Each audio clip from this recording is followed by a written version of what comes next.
Dalili ambazo zinaashiria kwamba wewe ovulation yako haitoki au haifanyi kazi vizuri kama zamani.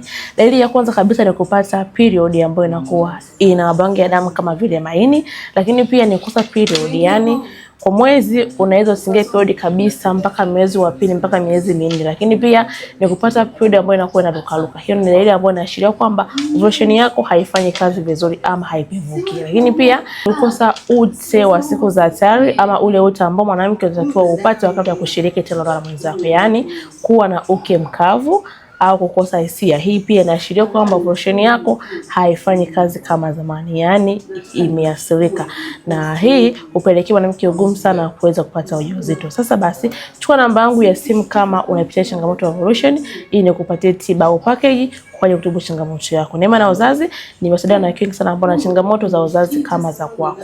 Hakikisha unashare video yangu na una like ili na watu wengine pia waweze kujifunza.